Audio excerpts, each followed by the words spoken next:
Amém, pessoal. Eu gostaria de refletir um pouco com vocês essa noite. Eu li recentemente algumas pesquisas. Geralmente, quando vira o ano, saem muitas pesquisas, Forbes e outras, Exame, Você S.A., dão muitas pesquisas dos números do ano anterior e das projeções para os próximos anos. E um dos dados que eu achei interessante é que das 10 maiores empresas no mundo hoje, mais de 60%, 70% são empresas ligadas ao bem-estar e ao entretenimento, direta ou indiretamente. Netflix, Facebook, Apple, Amazon, entre outras, que estão entre as maiores empresas do mundo hoje, de valor. Facebook, por exemplo, vale mais de 500 bilhões de dólares. Nós estamos falando... Desculpe. Nós estamos falando em quase 2 trilhões de reais, uma empresa de Facebook.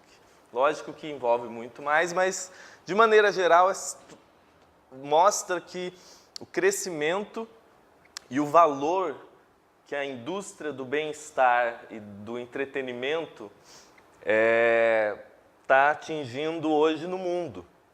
E um desses estudos dizem que esse crescimento ele continuará, chegando a picos faraônicos nos próximos anos, 2021, 2022. O número de valor monetário que vai circular no mundo, no Brasil também. E isso mostra o quanto o ser humano, de maneira geral, quanto que nós, como seres humanos, buscamos e pagamos pelo bem-estar e pela satisfação, pelo conforto e pelo entretenimento. O grupo Disney, por exemplo, é um dos maiores grupos do mundo. O valor financeiro é estratosférico, mostrando quanto que nós valorizamos e estamos cada dia mais gastando, investindo e pagando por bem-estar, por conforto, satisfação e pelo entretenimento, por algo que nos entretenha. E isso, de maneira geral, não é errado. Você querer um conforto, o bem-estar, se entreter. E a nossa própria constituição psíquica, o nosso corpo psíquico, quando você estuda, você vê que o que nos move é a pulsão. E a pulsão, ela busca uma coisa só: satisfação. Isso é inerente do ser humano. Diferente do animal mamífero geral, que tem instinto, o ser humano tem pulsão e busca uma coisa só: satisfação, prazer, o bem-estar. Só que isso, como eu disse, está tudo bem, é normal, é saudável, mas como a gente até falou semana passada, retrasada, eu não lembro bem, o problema é que a gente é desequilibrado por natureza. O problema é quando essa busca do bem-estar se torna o foco da nossa vida. Essa busca de satisfação, de conforto, se torna o alvo da nossa existência, o nosso foco existencial. Porque quando a gente entra por esse caminho, a gente entra por um caminho muito perigoso. Há algum tempo eu comentei com algumas pessoas no nosso encontro, e eu quero relembrá-los. No Netflix tem um filme, que é uma história real, que o nome do filme é Um Homem Entre Gigantes. É um filme do Will Smith, Vivendo Entre Gigantes, Um Homem Entre Gigantes, não lembro bem agora, que conta uma história real de um médico, resumidamente, e que descobriu, fazendo trabalho no necrotério, que os jogadores de futebol americano, o impacto do jogo causava um tipo de distúrbio que, no final, gerava loucura e até a morte daqueles jogadores. E não é num outro momento eu usei esse exemplo com o foco de quando a indústria descobriu, tentaram matar aquele homem, tentaram persegui-lo e silenciaram porque aquilo era uma indústria multibilionária. Seria como se você descobrisse que jogar futebol no Brasil matasse a CBF, e a CBF quisesse te matar. Mais ou menos assim o que aconteceu lá. E esse homem entende o quanto que importava lá era o dinheiro. Mas não é, o meu foco ao usar esse exemplo é outro.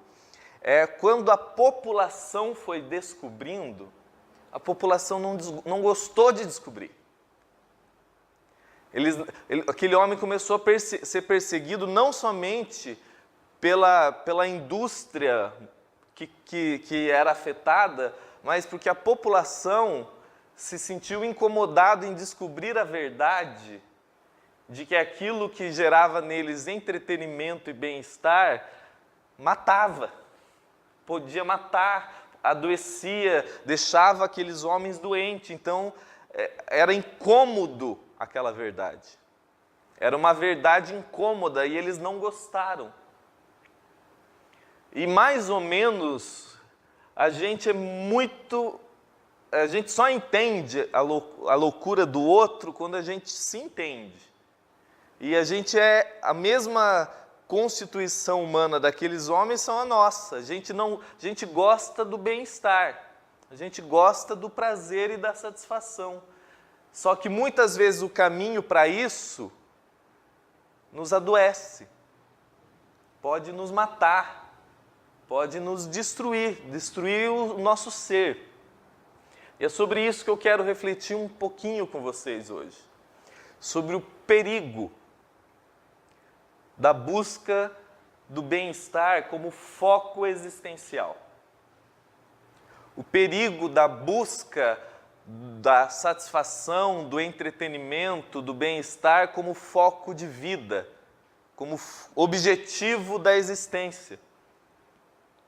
Porque se você for guiado somente pelas suas pulsões naturais, humanas, este será o seu foco.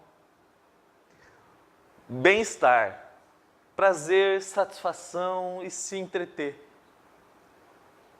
E o primeiro ponto que eu queria que você refletisse, na busca perigosa do bem-estar, é que quando eu entro nisso, nessa busca focada existencialmente pelo bem-estar, eu nego o poder pedagógico da angústia e do desconforto na minha vida. A busca do bem-estar como foco existencial, para eu fazer isso, meu foco existencial, eu acabo negando o quanto a angústia e o desconforto têm como poder pedagógico, de ensino para a minha existência. Só que quando eu nego isso, para que eu negue isso, para que eu viva essa realidade negando que o desconforto e a angústia me ensinam algo na vida, é porque eu, consciente ou inconscientemente, eu nego o quão corruptível e relativo eu sou. O quão ambíguo, ambivalente, corruptível é a minha natureza. E quando eu nego a minha corruptibilidade, ou seja, o meu potencial de me corromper, você e eu somos seres corruptíveis, ambíguos, relativos. E quando eu nego isso em mim, aí eu acho que bem-estar e satisfação é só o que eu preciso. Agora, quando eu tomo consciência, eu reconheço o quanto eu sou corruptível, ambíguo, ambivalente, que eu tenho em mim um potencial enorme de me fazer muito mal e de fazer mal ao meu próximo. Aí eu entendo que num ambiente de extremo conforto, de extremo bem-estar, de entretenimento constante, eu não vou amadurecer o meu ser. O melhor do meu ser como humano não virá à tona enquanto eu caminho constantemente no conforto, no bem-estar, no entretenimento satisfeito. Agora, quando eu entendo com honestidade o quanto eu sou capaz de maldades, o quanto eu ainda carrego em mim de possibilidades de ódio, de amargura, de raiva, de ira, de coisa, o quanto a gente é mal, aí eu percebo que desconforto e angústia é o que me educam. Desconforto e angústia é o que pedagogicamente essa existência precisa para que eu seja educado para o meu bem. Um exemplo muito simples disso é que, geralmente, um filho herdeiro de fortunas e que cresce num ambiente sem nenhum tipo de privação, de nenhum tipo de desconforto financeiro, de maneira geral, vai ser, se não for um surtado, vai ser, no mínimo, uma pessoa frágil interiormente, que não tem, que o caráter dele é frágil para a vida. E tem um texto em Romanos que a gente costuma negar que ele está ali, que é Romanos 5, que diz assim que a gente não somente se gloria na paz de Cristo, que estamos reconciliados e nós temos paz com Cristo, mas nós nos reconciliamos na tribulação, na angústia, no desconforto, porque é este tipo de momento de fragilidade, de angústia, de desconforto que vai produzir em mim perseverança, caráter, esperança. Sempre que você procurar no Evangelho algo que produz algo de bom no ser humano, você vai ver que sempre está ligado à angústia, a desconforto, à dor, à privação. Quando eu entendo lá em Gênesis que eu tenho que comer do suor do meu trabalho, ou seja, da fadiga, do cansaço, é isso que vai me fazer comer, é porque eu tenho que reconhecer, para eu entender isso de maneira saudável, que não somente eu habito no mundo caído, mas eu, como um ser espiritual, habito um corpo caído. Como Paulo chama, um corpo de morte. Que eu, em mim mesmo, na minha relatividade, na minha ambiguidade, preciso do desconforto e da angústia para eu não surtar. Para eu não me endiabrar. Para eu não me fazer mal sozinho. É que, de maneira mística e supersticiosa, a religião, lógico, gente, o mal, de maneira espiritual, é uma realidade. Mas eu preciso entender que eu, sem o diabo, sem nada, sozinho, trancado na minha casa, eu me autodestruo. Você sozinho, você não precisa do diabo para se matar, para se destruir, para se autoflagelar, mesmo que você não se flagele assim, você e o ambiente de conforto, a busca do bem-estar, quando eu privilegio na minha vida o bem-estar como foco da minha vida, é isso que eu quero, custe o que custar, eu me coloco num caminho negando o quanto eu posso me fazer mal, o quanto eu preciso do desconforto para eu me educar para a vida. O quanto eu preciso da angústia para me mostrar que não está tudo bem. E o segundo ponto que eu quero que você guarde, que a busca existencial focada no bem-estar, ela nega a realidade e cria um mundo de ilusão e fantasia. A busca do bem-estar, a busca da satisfação plena e do entretenimento pleno, ela nega a realidade, ela cria um mundo de ilusões e de fantasias. Porque a pessoa, principalmente hoje em dia, onde se cresceu muito redes sociais, onde não somente existe uma obrigação da gente ser feliz e estar sempre sorrindo e sempre estar tudo maravilhoso, não somente você tem que estar assim, você tem que mostrar isso para todo mundo.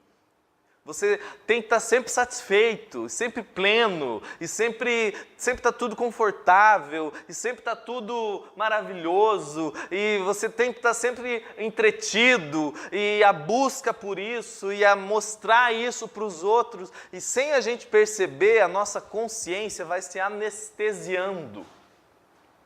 E a gente vai se anestesiando, e eu uso o termo que a gente não vai ficando entretido, a gente vai ficando entorpecido na nossa consciência para a realidade do que é a vida. E a gente nessa adrenalina de busca, de trabalho e de busca pelo prazer, pela satisfação e pelo conforto e pela conquista e a gente se entretendo, a gente vai se anestesiando sem perceber os buracos que a gente vai fazendo dentro de nós mesmos. E é justamente o desconforto e a angústia em nós que está gritando em nós, tipo, não é isso, não é isso, não é isso. E é graça de Deus essa angústia, esse desconforto, para me salvar desse anestesiamento da minha consciência para o significado da vida. É graça de Deus dentro de mim e dentro de você, angústia e desconforto, como um alerta para você estar vivendo uma ilusão de vida. Uma ilusão fantasiosa do que seja a vida. E esse latejamento dentro de nós de desconforto e de angústia é o que grita em nós, tipo, isso não é vida, não é vida, é fantasia, é ilusão, é mentira. Só que quando a gente entra nesse profundo estado de anestesiamento e uma hora ou outra você e eu, a gente entra, na maioria das vezes a gente precisa de um bom trauma da existência, uma boa bordoada da vida para acordar. Para a gente acordar e reconhecer o buraco que a gente estava em nós mesmos. É interessante que Lucas, no capítulo 15, contando a parábola do filho pródigo, onde aquele rapaz era filho, ele era filho. Ele não deixou de ser filho, mas ele tinha uma fantasia ilusória do que era vida, do que era amor, do que era satisfação, do que era o que dava significado na vida. E a melhor coisa que aconteceu para aquele rapaz foi a falência do dinheiro e o reconhecimento da falência emocional que ele estava. Porque depois que o dinheiro acabou, e se o dinheiro não tivesse acabado? E se ele não tivesse falido? E se ele não tivesse, foi na hora que o bicho pegou e ele faliu de tudo, que ele faliu emocionalmente, existencialmente, que o texto diz que ele caiu em si. Então é graça de Deus esse desconforto, essa angústia que mostra para nós, em nós mesmos, o que não alimenta a vida. Só que quando o foco da minha vida é isto, eu vou criando uma ilusão, eu vou criando um matrix, uma fantasia, uma ilusão de coisas. E isso é muito comum na juventude, ou quando a pessoa está maluca pela conquista, porque a consciência nossa, ela vai ficando abafada, ela vai ficando sufocada por aquele desejo de satisfação, de prazer, de bem-estar, a ânsia por um conforto. E graças a Deus que dentro de mim e de você tem algo latejando, angustiado, desconfortável, porque é graça de Deus falando: não é isso, não é isso, não é isso. Você pode comer tudo, você pode conquistar tudo, e dentro de você aquele desconforto que você está com tudo e não está com nada. E muitas vezes eu e você precisamos dessa falência emocional para a gente se deparar com a nossa miséria interior para o nosso próprio bem. Para o nosso próprio bem, porque a gente se anestesia muito fácil. A gente se anestesia com coisas, a nossa mente vai se anestesiando no frisson da adrenalina, da conquista, do poder, do dinheiro, das coisas que a gente pode conquistar, fazer, pegar, comer, e aquilo que é real em nós vai ficando abafado, sufocado, anestesiado. E a gente vai criando essa ilusão das coisas. E é justamente a angústia e o desconforto em nós que está latejando e nos chamando para o que é vida, para o que é alimento do ser, para o que é e tem significado. Porque, bem ou mal, num momento ou outro, você e eu, todo mundo, constata o buraco, a angústia, o desconforto. Aí nessa hora, amigo, o cara se enche a cara, o cara toma o Rivotril, o cara faz loucura para entorpecer e entreter a consciência dele, e graças a Deus que chega a hora que nem isso mais dá conta. Que é onde o meu e o seu coração só se alimenta daquilo que Deus chama de vida. Daquilo que Deus chama de vida. E enquanto a gente vive essa ilusão, o desconforto e a angústia é a nossa salvação.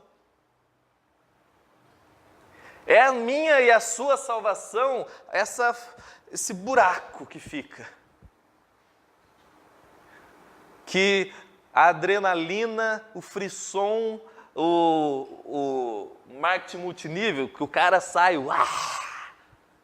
aleluia, quando ele cai em si. Porque muitas vezes a adrenalina é tanta que ele não percebe o caminho de morte que ele está. E quando eu digo caminho de morte, não é que dá tiro na cabeça, não é virar um cara, cair na lava-jato, não. É que as prioridades da vida dele, todas se tornaram a busca do conforto, da satisfação, da conquista, das coisas para o lado de fora, da estética, de buscar, de comprar, de comer, e aquilo a adrenalina no cérebro vai impedindo ele de ver o que ele está destruindo em si. E é muitas vezes a graça de Deus que faz o cara, na hora que deita a cabeça no travesseiro, tem algo latejando dentro dele. E a gente sabe porque é assim que acontece com todo mundo. Por que eu sei? Não é porque eu li, não é porque o Charles me contou, é porque eu sei de mim. Eu li recentemente, eu tive que ler algumas vezes um livro de um filósofo e teólogo dinamarquês que se chama Søren Kierkegaard. E ele O nome do livro é O Conceito de Angústia. Fala só sobre isso. E ele faz toda a viagem a começar de Adão. E ele diz algo que eu falo, que maravilhoso. Ele diz, não adianta eu querer entender Adão e Eva de maneira histórica e do lado de fora. Eu só entendo Adão e Eva quando eu entendo que eu sou Adão, que eu sou Eva, que eu como do fruto todo dia, que eu relativizo as coisas em mim todo dia, que eu sou capaz de me matar. E a serpente não está do lado de fora, ela também me habita. É ela, essa inclinação de morte que me habita. Essa inclinação de morte que Marcos 7 fala, não se engane achando que é fora que corrompe o homem, é do coração do homem. Jesus disse de maneira peremptória, ele fala, é do coração do homem, que nasce o que é vida e nasce o que é morte. E graças a Deus pelo desconforto angustiante que eu e você provamos, que nos alerta pulsantemente do que o que a gente se alimenta, e do que a gente mostra, e do que a gente posta, e do que a gente fala, não é vida. Porque nós nos destruímos quando a gente faz o que faz contra nós e não se percebemos. Então, o primeiro ponto de reflexão é que essa busca do bem-estar como foco de existência nega o poder pedagógico de ensino da angústia e do desconforto em mim. E quando eu nego isso, eu nego a minha própria relatividade, a minha própria condição de corrupção que eu sou no meu corpo de morte. O segundo ponto é esse foco existencial de bem-estar cria na minha mente uma ilusão do que seja vida, uma fantasia do que seja vida. E muitas das vezes, e na maioria das vezes, são as falências emocionais. E quando eu digo falência, não é porque você tem que perder o dinheiro, é a constatação da sua fragilidade e da sua falência interior que te faz clicar e acordar, falar, não é por aí. E o terceiro ponto que eu queria que você guardasse de reflexão é que essa busca desenfreada por conforto, prazer, de entretenimento que a gente está indo, e está todo mundo indo, ela nega que o caminho da vida, que o caminho do discípulo, que o caminho do Evangelho é um caminho de cruz. É um caminho que eu sou convidado a carregar a minha cruz. E aí uma situação meio que paradoxica, porque o mesmo Jesus que fala assim, eu vim para que vocês tenham vida. O mesmo Jesus que fala assim, está consumado. Você não precisa fazer mais nada, está tudo feito, está tudo perdoado, vocês são meus, redimidos, nada separa vocês do meu amor, nada separa vocês de quem vocês são em mim, vocês já são meus para sempre, a graça e a cruz é suficiente para tudo, para me fazer de Deus para sempre, me perdoar para sempre, me redimir para sempre. Esse mesmo diz assim, agora você quer me seguir? Negue a si mesmo, tome a sua cruz e me siga. Só que a cruz que ele me manda tomar, não é essa cruz que me salva. Não é essa cruz de perdão, de trocas com Deus, de eu farei isso para que Deus me ame. Eu farei isso para que Deus me aceite. Eu farei isso, senão eu vou para o inferno. Não. Quando ele fala está consumado, consumado está. Quando ele fala, acabou, acabou, perdoado, perdoado. Então que cruz é essa que eu tenho que carregar? Que o caminho da vida é um caminho que eu tomo a cruz. E a busca do bem-estar nega esse caminho. A busca do conforto nega esse tomar a minha cruz. Eu só entendo quando eu olho para o todo do que Jesus ensinou. E os apóstolos reafirmam. É interessante que Paulo, lá em 2 Coríntios 5, depois você lê com calma, ele faz uma reflexão, escrevendo aos Coríntios, que ele diz assim que hoje, quem ele era, esse ser da eternidade, perdoado, redimido para sempre, amado, que você e eu somos. Ele fala, hoje eu ainda habito numa casa mortal, numa casa, num corpo mortal. E ele fala, e o fato de eu habitar nesse corpo mortal faz com que eu me angustie. Eu, que sou esse ser do Espírito, eu sou do Espírito, esse ser da eternidade, você e eu somos esses seres da eternidade, de Deus para sempre. Eu sou esse ser que é espiritual, mas esse ser que eu sou, ainda, você e eu ainda temos que lidar com um corpo de morte. E lidar com esse corpo de morte, existir, morar num corpo de carne, de química, Paulo fala que gera angústia. É difícil morar nesse corpo, porque eu tenho que lidar com a química do meu corpo, eu tenho que lidar com o meu fígado, eu tenho que lidar com o meu cérebro que às vezes está todo desconfigurado, eu tenho que lidar com a angústia que às vezes uma crise no esôfago me gera. Então, daí Paulo fala, daí eu começo a ter essa guerra em mim, que no meu homem interior eu estou inclinado todo para a vida, mas ainda no meu corpo de morte, que é esse corpo psíquico e físico, que é a minha alma e o meu orgânico, que é meu e seu, a gente quer prazer. A gente quer comer, a gente quer se satisfazer, a gente quer conforto, a gente quer bem-estar. A minha e a sua pulsão humana de corpo de morte é uma só, amigo. A sua, a do Lula, a do Bolsonaro, a do Gandhi, de todo mundo é uma só. Prazer, satisfação. Da Madre Teresa de Calcutá é a mesma, é prazer, é satisfação.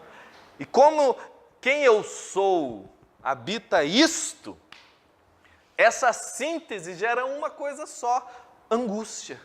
Desconforto, gera agonia. Paulo fala, por isso nós, Romanos, ele vai dizer de novo, ele fala, por isso, como filho de Deus, neste corpo nós gememos. Existir num corpo de morte gera angústia, desconforto, porque eu não sou isto, eu estou assim. Eu estou assim. E a inclinação da minha carne, da minha pulsão natural, psíquica e orgânica, é comer, é se vingar, não leva desaforo para casa. É isso que eu quero. Então, quando Jesus fala, olha, mas o caminho da vida, o caminho do discípulo, é um caminho de cruz. Porque quando eu privilegio a vida, habitando eu um corpo de morte, o reflexo é angústia. Perdoar contra tudo o que eu sinto gera angústia. Ser generoso, quando tudo na minha quer guardar, quer possuir, quer ter mais do que o outro, quando eu decido, por consciência de vida, segundo o Evangelho, ser generoso, não é porque eu senti um arrepio de generosidade. O meu arrepio é para avareza. O meu arrepio é para dar na cara quando alguém me dá também. Então a decisão do perdão gera em mim angústia. O caminho da vida, que é contra as pulsões da minha carne, fazem brotar em mim angústia. E que bom que é assim, porque é lindo quando Paulo escreve a humanidade dele, escrevendo aos Coríntios, quando ele chega no capítulo 9, ele fala: meus irmãos, eu chego a ter que esmurrar o meu corpo, para aquilo que eu prego não ser despregado pelo que eu faça. Não é porque ele estava no quarto se flagelando, igual aqueles monges loucos, não. É porque ele tinha que carregar a cruz dele, quer dizer não para muitas vezes o que a minha pulsão natural diz sim. É dizer sim para aquilo que muitas vezes a minha química orgânica e psíquica diz não. E esse caminho de vida é um caminho de cruz, porque ele é um caminho desconfortável, angustiante. Ou vocês acham que uma pessoa que foi roubada, machucada, estuprada, quando Paulo escrevendo aos Romanos fala: vença isso tudo com o bem, a pessoa saiu dali como se estivesse num baile de carnaval? Não. Como ele não é um poste, ele é um ser humano, a constituição natural dele é a vingança. Então, o decidir ser bom, ser justo, perdoar, é, na maioria das vezes, desconfortável, angustiante.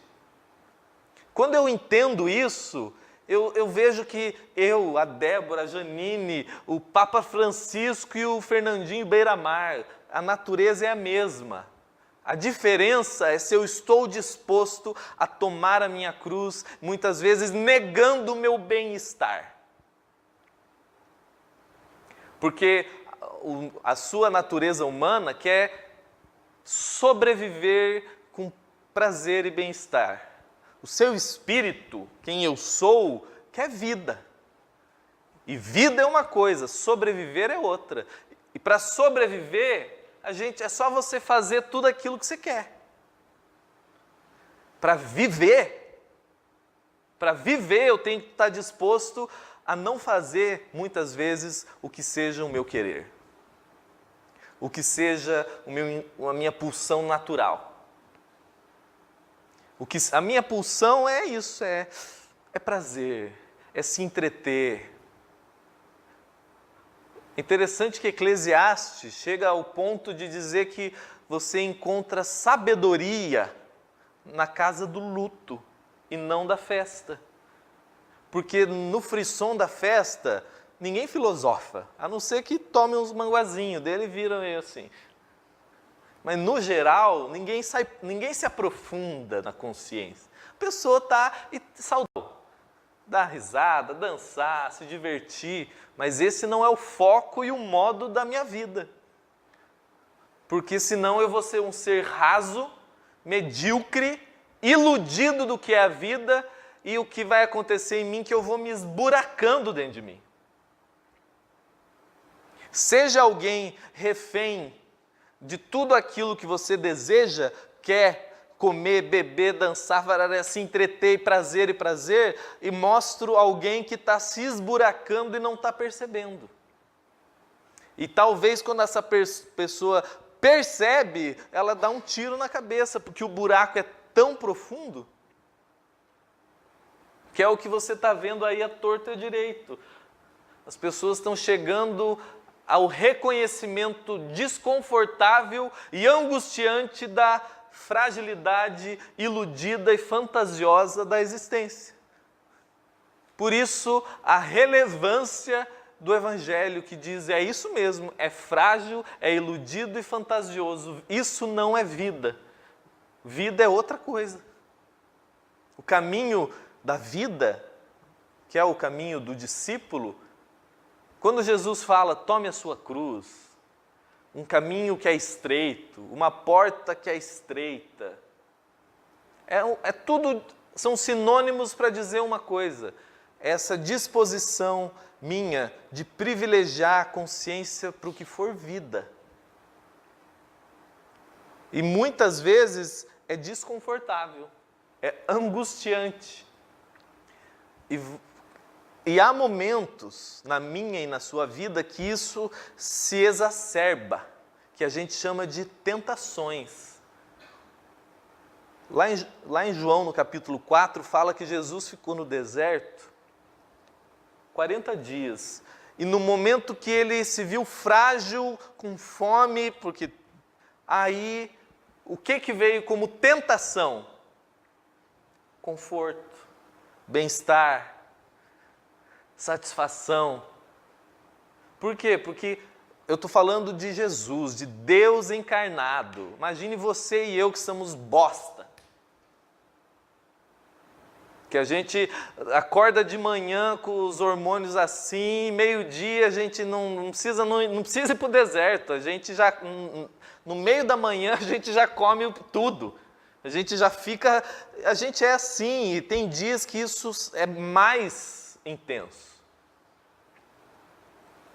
E a tentação desse momento é a privilegiar o conforto, o bem-estar, a satisfação imediata, que muitas vezes você escolheu o caminho da paz, do perdão, da generosidade, do bem, do ser justo, do ser fiel, do ser tudo aquilo que a gente sabe e o Evangelho afirma e nos mostra conforme Jesus o que é o caminho da vida, é completamente o contrário desse conforto e bem-estar e satisfação que às vezes a gente quer comer, que às vezes a gente quer se entregar.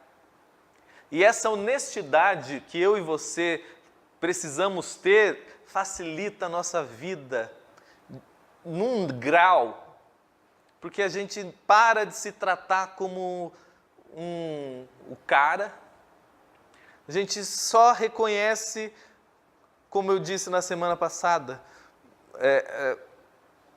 que o perigo é quando eu presumo que eu estou de pé. Aquele que pensa que está de pé. É quando eu não reconheço que se eu estou de pé, é graça de Deus, eu só tenho que me cuidar e tomar minha cruz todo dia. Porque é interessante que Jesus fala assim: tome a sua cruz dia após dia. Dia após dia. Porque hoje você pode estar parecendo o anjo Miguel e amanhã acordar um Lúcifer. É todo dia que a gente tem que se cuidar. Por quê? Porque a minha e a sua natureza, amigo, quer comer e se satisfazer, não importando o que vai causar para os outros e para nós mesmos. A gente é assim. Qual que é a minha e a sua diferença? Se a gente se educa ou não. Agora, eu posso me educar de maneira religiosa, sem entender nada, e isso uma hora explode, ou eu posso mergulhar a minha consciência no que o Evangelho ensina e entender que não é uma troca com Deus. Eu não estou querendo dar show para Jesus. Não, Ele sabe quem eu sou, Ele sabe de mim. Ele sabe tudo. Então, é eu todos os dias tomando a minha cruz, entendendo que o caminho da vida passa muitas vezes pelo desconforto, passa muitas vezes pela angústia. Existe, para encerrar, em João capítulo 12, diz que Jesus, quando muitas vezes quiseram matar ele corria para cá, fugia dali, saía de uma cidade, ia para outra cidade, ficava sozinho, porque ele não era suicida, ele só sabia que ele precisava ir para a cruz. Mas o texto de João fala que quando ele viu que tinha chegado a hora, ele falou: agora chegou a minha hora, e ele foi. E quando ele estava indo, no capítulo 12 diz que chegaram-se para ele os gregos. Existe quase uma unanimidade entre os grandes estudiosos e teólogos de que esses homens vieram até Jesus e falaram mais ou menos assim: cara, você é demais, você é uma mente... Eles reconheceram quem ele era. Então eles chamaram, vamos sair daqui. Vamos sair disso aqui, não precisa... Ninguém aqui gosta de você, cara. Está todo mundo querendo te crucificar, vamos vazar. E é interessante que o texto diz assim, que naquela hora Jesus fala assim, que angústia dominou a alma dele. Porque ele estava sendo tentado a sair do caminho da cruz. E a resposta de Jesus, ele fala assim que direi eu? Pai, salva-me dessa hora? Se foi para isso que eu vim? Então, angustiadamente, ele fez o caminho que ele precisava fazer. Porque a gente quer se proteger, a gente quer o conforto, o prazer, o bem-estar. E muitas vezes o caminho da vida gera em nós essa angústia de habitar nesse corpo de morte. Você tem duas escolhas, você e eu. Sair daqui e comprar um monte de diazepam, Rivotril, cachaça da boa e se entupir para entorpecer a sua consciência, trabalhar feito um louco, para não pensar e perceber o que você tem dentro de você, ou dar razão ao que o Evangelho ensina como caminho de vida e seguir. Entendendo que o caminho do Evangelho é esse caminho de expansão do coração, do ser para a vida. Só que isso não necessariamente acontece com prazer imediato. Prazer, satisfação, se entreter, dar risada, tomar um bom vinho, ouvir uma boa... Está tudo certo, mas esse não é o foco da minha existência. Porque se esse for o foco da minha vida, o conforto, o bem-estar, eu vou estar negando o poder pedagógico da angústia e do desconforto da minha vida, negando a minha própria corruptibilidade.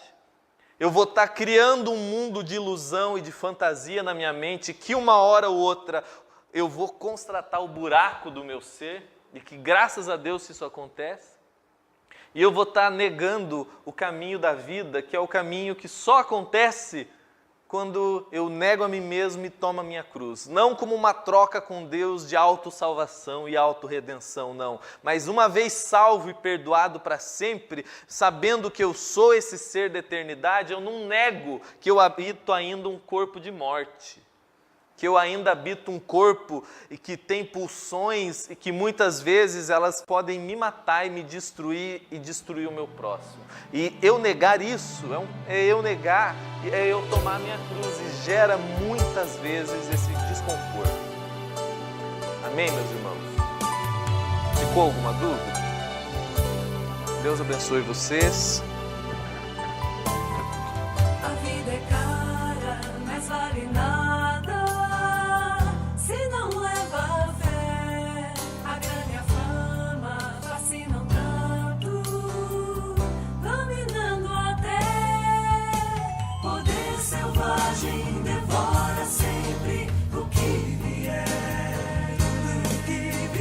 falsamente traçando tudo que puder. Quebra o laço, já é tempo. Agora é pra valer. Que adianta ter de tudo e nada ser.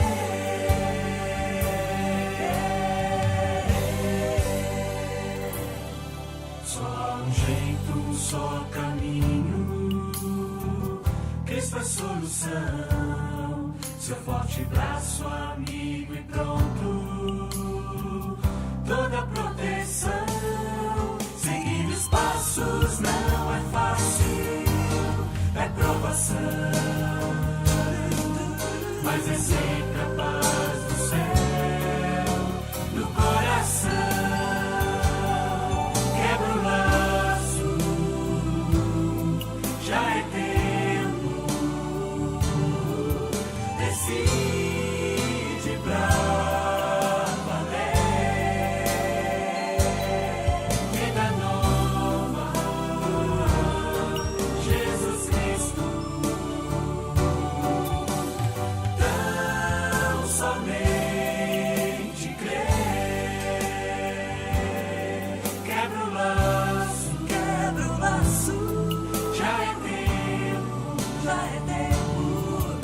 decide pra valer.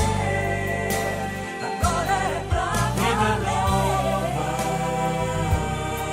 Jesus Cristo, tão somente crer, tão somente